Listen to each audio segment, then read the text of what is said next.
విశ్వవిఖ్యాత నట సార్వభౌముడు, మాజీ ముఖ్యమంత్రి, తెలుగుదేశం పార్టీ వ్యవస్థాపకులు స్వర్గీయ ఎన్టీ రామారావు గారి జయంతి నేడు. ఓవైపు తెలుగుదేశం పార్టీ అత్యంత ఘనంగా మహానాడు నిర్వహిస్తోంది. ఎన్టీఆర్ గారి జయంతి నేపథ్యంలోనే మహానాడుని నిర్వహిస్తూ వస్తున్న సంగతి మనందరికీ తెలిసిందే. స్వర్గీయ ఎన్టీఆర్ గారి జయంతి సందర్భంగా తెలుగు రాష్ట్రాల్లోనే కాదు, దేశవ్యాప్తంగా, ప్రపంచవ్యాప్తంగా టీడీపీ శ్రేణులు అన్నగారి జయంతిని అంగరంగ వైభవంగా జరుపుకుంటున్నారు.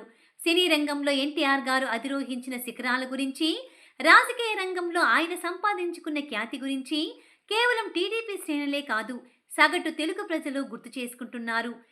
రూపాయలకి కిలో బియ్యం దగ్గర నుంచి స్వర్గీయ ఎన్టీఆర్ గారు ముఖ్యమంత్రిగా అమలు చేసిన సంక్షేమ పథకాలు, పాలనలో తెచ్చిన సంస్కరణలు చర్చకు వస్తున్నాయి. ఆయన స్థాయి వేరు, ఆయనకు ఆయనే పోటీ, ఆయనకెవరూ రారు సాటి అంటూ నిన్నటి తరం రాజకీయ నాయకులు, ఈ తరం నాయకులు చెబుతున్నారు.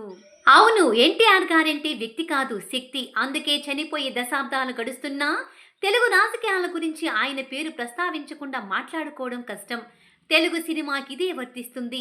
తెలుగు రాజకీయాలైనా, తెలుగు సినిమా అయినా స్వర్గీయ ఎన్టీఆర్ గారికి ముందు, స్వర్గీయ ఎన్టీఆర్ గారి తర్వాతనే మాట్లాడుకోవాల్సిన పరిస్థితి. ఎన్టీఆర్ గారు స్ఫూర్తిగా రాజకీయాల్లోకి వచ్చిన వారు, ఎన్టీఆర్ గారి స్ఫూర్తిగా సినీ రంగంలోకి వచ్చిన వారు జీవితాంతం తాము ఆ పెద్దాయనకు రుణపడి ఉంటామని చెబుతుంటారు. దట్ ఈస్ ఎన్టీఆర్ గారు.